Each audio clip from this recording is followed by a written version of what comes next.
24 double-end and 5 single-end boilers, each 16 feet 9 inches in diameter, the larger 20 feet long, and the smaller 11 feet 9 inches long. The larger boilers had 6 fires under each of them, and the smaller 3 furnaces. Coal was stored in a bunker space along the side of the ship between the lower and middle decks, and was first shipped from there into bunkers running all the way across the vessel into the lowest part. One of the most interesting features of the vessel was the refrigerating plant, which comprised a huge ice-making and refrigerating machine and a number of provision rooms on the after part of the lower and orlop decks. There were separate cold rooms for beef, mutton, poultry, game, fish, vegetables, fruit, butter, bacon, cheese, flowers, mineral water, wine, spirits, and champagne, all maintained at different temperatures most suitable to each. Perishable freight had a compartment of its own, also chilled by the plant. Comfort and stability. 2 main ideas were carried out in the Titanic. One was comfort and the other stability. The vessel was planned to be an ocean ferry.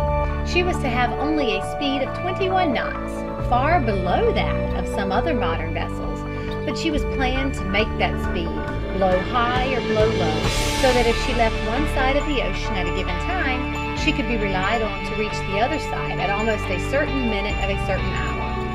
One who has looked into modern methods for safeguarding a vessel of the Titanic type can hardly imagine an accident that could cause her to founder. No collision such has been the fate of any ship in recent years. It has been thought up to this time could send her down.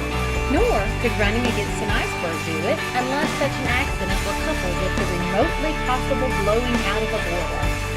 She would sink at once, probably, if she were to run over a submerged rock or derelict in such a manner that both her keel plates and her double bottom were torn away for more than half her length. But such a catastrophe was so remotely possible that it did not even enter the field of conjecture. The reason for all this is found in the modern arrangement of watertight steel compartments, into which all ships now are divided, and of which the Titanic had 15 so disposed that half of them, including the largest, could be flooded without impairing the safety of the vessel. Probably it was the working of these bulkheads and the watertight doors between them as they are supposed to work that saved the Titanic from foundering when she struck the iceberg. These bulkheads were of heavy sheet steel and started at the very bottom of the ship and extended right up to the top side. The openings in the bulkheads were just about the size of the ordinary doorway, but the doors did not swing as in a house, but fitted into watertight grooves above the opening. They could be released instantly in several ways, and once closed, formed a barrier to the water as solid as the bulkhead itself. In the Titanic, as in other great modern ships, these doors were held in place above the openings by friction clutches. On the bridge was a switch which connected with an electric magnet at the side of the bulkhead opening.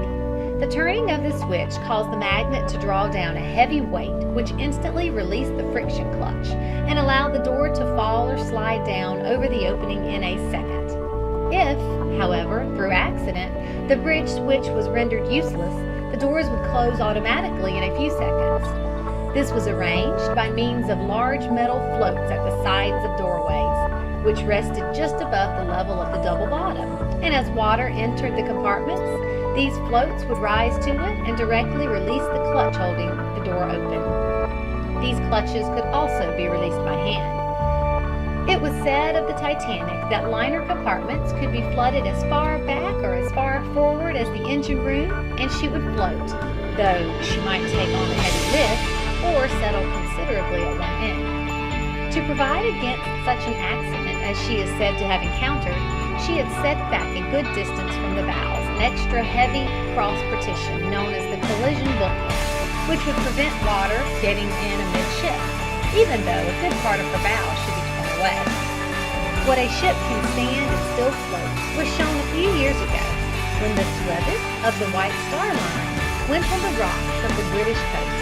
The wreckers could not move the forward part of her, so they separated her into 2 sections by the use of dynamite, and after putting in a temporary bulkhead, floated off the after half of the ship, put it in dry dock, and built a new forward part for her.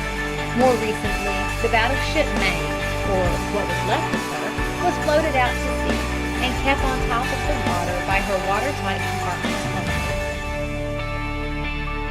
only. Chapter 3. The Maiden Voyage of the Titanic. Preparations for the voyage. Scenes of gaiety. The boat sails. Incidents of the voyage. A collision nearly averted. The boat on fire. Warned of icebergs. Ever was ill-starred voyage more auspiciously begun than when the Titanic, newly crowned Empress of the Seas, steamed majestically out of the port of Southampton at noon on Wednesday, April 10th, bound for New York. Elaborate preparations had been made for the maiden voyage. Crowds of eager watchers gathered to witness the departure, all the more interested because of the notable people who were to travel aboard her. Friends and relatives of many of the passengers were at the dock to bid Godspeed to their departing loved ones. The passengers themselves were unusually gay and happy. Majestic and beautiful, the ship rested on the water, marvel of shipbuilding, worthy of any sea. As this new queen of the ocean moved slowly from her dock, no one questioned her construction. She was fitted with an elaborate system of watertight compartments, calculated to make her unsinkable. She had been pronounced the safest as well as the most sumptuous Atlantic liner afloat. There was silence just before the boat pulled out, the silence that usually precedes the leave-taking. The heavy whistles sounded, and the splendid Titanic, her flags flying and her band playing, churned the water and plowed heavily away.